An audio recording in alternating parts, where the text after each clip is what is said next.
Bonjour à toutes et à tous, dans cette vidéo je vais vous expliquer comment faire des calculs avec les nombres relatifs. Donc ce sont plein d'exercices qui rappellent toutes les règles de calcul avec les nombres relatifs au niveau de la classe de 4e. Alors tout simplement, on va calculer moins 17 plus moins 9. Vous remarquez que les deux nombres relatifs, moins 17 et moins 9, ont le même signe. Donc il suffit de faire quoi? De regarder les distances à 0, 17, 9. Le signe, c'est le signe moins, parce que c'est le signe commun aux deux nombres relatifs, et de faire la somme des distances à 0, 17 plus 9. 17 plus 9, ça fait 26, avec un moins devant. Donc je récapitule, je regarde les distances à 0, les deux nombres relatifs ont le même signe, c'est le signe commun qu'il faut garder, et vous faites la somme des distances à 0. Là, dans l'exercice qui suit, les nombres relatifs sont de signes contraires. Donc vous regardez les distances à 0 dans un premier temps. Ici, distance à 0, 17. Ici, la distance à 0, c'est 4. Le signe, ça sera le signe de celui qui a la plus grande distance à 0, c'est-à-dire associé à 17, donc le signe négatif. Et ensuite, il faut faire la différence des distances à 0. Donc vous faites la plus grande distance à 0 moins la plus petite, 17 moins 4. Et vous faites le calcul. Vous n'oubliez pas les parenthèses. Donc 17 moins 4, ça fait 13. Et donc le résultat final, c'est moins 13. Donc là, on a vu la somme. On a juste fait la somme de nombres relatifs. Maintenant, on va travailler sur la différence de deux nombres relatifs. Alors attention, il y a deux types de calculs qu'il faut connaître. Par exemple, 3 moins moins 7. Par exemple, 5 moins moins 8. Mais vous pouvez aussi avoir 10 moins 15. Alors là, il y a une petite notion à connaître, ou alors 10 moins 25, par exemple. Alors, pour la différence, c'est très simple. Vous avez ces deux types de calculs, celui-ci, le petit 1 et le petit 2. C'est très très simple. Quand vous avez deux moins l'un à la suite de l'autre, vous remplacez les deux moins par tout simplement plus et plus. Car soustraire un nombre relatif, c'est ajouter son opposé. Donc au lieu de soustraire, j'ajoute, et au lieu de prendre moins 7, j'ajoute l'opposé de moins 7, c'est-à-dire plus 7. Et le résultat, 3 plus 7, 10. Pareil ici, 5 moins moins 8, vous écrivez 5 plus plus 8. Et 5 plus plus 8, ça fait 13. D'accord? Donc, soustraire un nombre relatif, c'est ajouter son opposé. L'opposé de moins 8, c'est plus 8. Et 5 plus 8, ça fait 13. 10 moins 15. Alors attention, petite nuance, 10 moins 15. En réalité, ici, il y a écrit, il y a comme une petite parenthèse, et en réalité, le calcul qu'on doit faire, c'est 10 moins parenthèse plus 15. Et comme j'ai dit que soustraire un nombre relatif, c'était ajouter, donc je mets un plus, l'opposé de plus 15, c'est-à-dire moins 15, je fais cette transformation. J'ajoute l'opposé, et l'opposé de plus 15, c'est moins 15, et le moins, je transforme en plus. Et au final, je fais ce calcul-là que vous savez déjà faire, donc 10 plus moins 15. Alors, on a deux nombres relatifs de signes contraires. Donc ça revient à faire l'exercice précédent. Vous regardez les distances à 0. Distance à 0 ici, c'est 15. Distance à 0, c'est 10. Le signe, c'est celui qui a la plus grande distance à 0. Donc je mets un moins. Et ensuite, il ne me reste plus qu'à faire les différences des distances à 0, c'est-à-dire 15 moins 10. Et au final, j'obtiens moins 5. Voilà. Ensuite, même technique ici. Si vous devez faire 10 moins 25, vous faites 10 moins, parenthèse, plus 25. Et 10 moins plus 25, vous pouvez tout simplement dire qu'il s'agit ici d'ajouter l'opposé de plus 25, c'est-à-dire moins 25. Et là, on retombe sur l'exercice classique, la somme de deux nombres relatifs. Toujours pareil, vous regardez la plus grande distance à 0. La plus grande distance à 0, c'est 25. Du coup, le signe, c'est moins. Vous faites une parenthèse et vous faites la différence des distances à 0. Pour la première, vous avez 25, pour l'autre, vous avez 10. Vous faites ensuite 25 moins 10 et vous obtenez moins 15. Passons à présent, alors je vous le laisse un petit peu si vous voulez regarder. Passons à présent aux produits. Alors les produits, c'est très simple. Si par exemple vous avez deux nombres relatifs, que vous les multipliez ensemble, moins et moins, rappelez-vous, ça fait plus 5 fois 4, 20. On multiplie.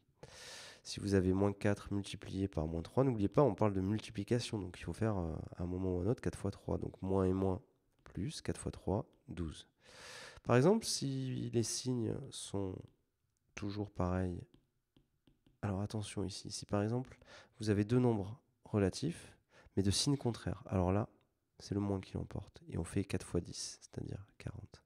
Si là, par exemple, vous avez 5 multiplié par moins 8, eh bien, le signe, ça sera moins. 5 fois 8, moins 40. Donc, on fait 5 multiplié par moins 8, on obtient moins 40. Ça, c'est pour les produits. Alors, l'exercice classique, c'est le suivant. Si vous devez calculer moins 2, multiplié par moins 2, multiplié par moins 2. Je regarde le nombre de facteurs. Combien il y a de facteurs? Il y en a 3. Il y en a 3. 3, c'est un nombre qui est impair. Et 3, c'est impair. Alors, on remarque la chose suivante. Moins et moins, ça fera combien? Ça fera plus. 2 fois 2, 4. Donc ici, ça fera plus 4. Et plus 4 multiplié par moins 2, ça nous fera moins 8. Et vous remarquez que dès que vous avez un nombre de facteurs impair, le signe ici, c'est moins. Évidemment, quand vous travaillez avec des nombres négatifs. Je le fais avec un autre exemple. Si vous faites moins 10 multiplié par moins 10, multiplié par moins 10, multiplié par moins 10. Alors là, vous avez 4 facteurs, mais attention, c'est un nombre pair. 4 facteurs et 4, c'est pair. Donc moins 10 fois moins 10, ça fait plus 100. Plus 100 multiplié par moins 10, ça fait moins 1000. Et moins 1000 multiplié par moins 10, ça fait du coup plus 10 000. Refaites le calcul. Donc moins 10 fois moins 10, ça fait tout simplement plus 100. Plus 100 multiplié par moins 10, ça fait moins 1000. Moins 1000 multiplié par moins 10, ça fait plus 10 000. Passons à présent au quotient. Très simple. Si vous avez 100 divisé par moins 2, eh bien tout simplement le signe, ça sera négatif. C'est la même règle que pour les produits. Si le numérateur ou le numérateur, si numérateur et dénominateur, je vous rappelle qu'ici c'est le numérateur et en bas c'est le dénominateur. Si numérateur et dénominateur sont de signes opposés, alors du coup le quotient est négatif. Donc 100 divisé par 2, ça fait 50 avec un moins. J'en fais un autre, moins 50 divisé par 2, eh bien le signe, ça sera un moins. 50 divisé par 2, ça fait 25. Par contre, si numérateur et dénominateur sont négatifs tous les deux, sont de même signe, moins 10 divisé par moins 2, alors ça nous fera plus 10 divisé par 2, c'est-à-dire 5. Autre exemple, si vous avez 30 divisé par moins 3, 30 divisé par 3, on sait que ça fait 10, mais attention, n'oubliez pas le moins, donc ça fera moins 10.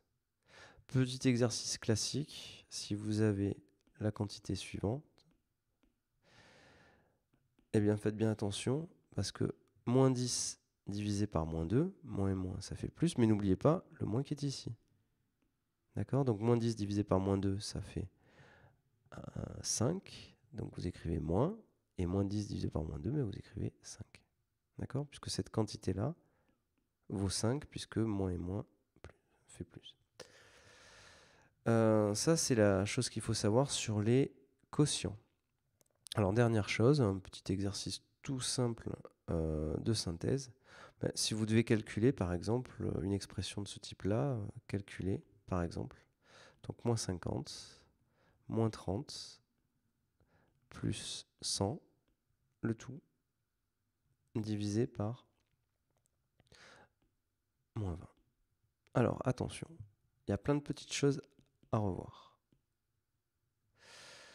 Cette quantité-là, moins 50, moins 30, je vais l'expliciter ici. Moins 50, moins 30, c'est la même chose qu'écrire moins 50 plus moins 30. Donc c'est la même chose qu'écrire moins 50 plus moins 30. Moins 50 plus moins 30, on sait que ça fait moins 80.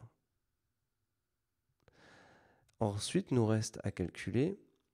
Donc alors, vous pouvez l'envisager autrement. Vous pouvez vous dire moins 50, moins 30, vous perdez 50 euros, vous en perdez 30. Au final, c'est comme si vous aviez perdu 80 euros.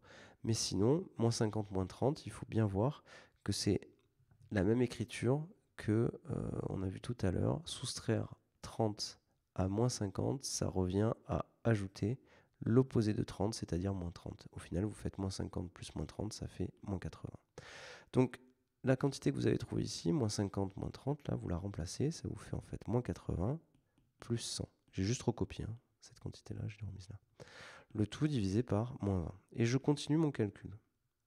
Moins 80 plus 100, 100 moins 80, ça fait 20. Le tout divisé par moins 20. Et là, je tombe sur un quotient très simple. Un seul nombre est négatif, le dénominateur, le numérateur est positif, le signe, je le connais déjà, et j'ai plus qu'à calculer 20 sur 20. 20 sur 20, ça fait tout simplement 1, et du coup, j'obtiendrai moins 1. Ça, c'était un calcul un peu difficile. Voilà pour les révisions. Vous pouvez revoir les vidéos à tous les niveaux, juste pour vous entraîner et voir si vous arrivez à comprendre toutes les étapes. Je vous remercie, merci de vous abonner, c'est sympa de me mettre un like. À très bientôt.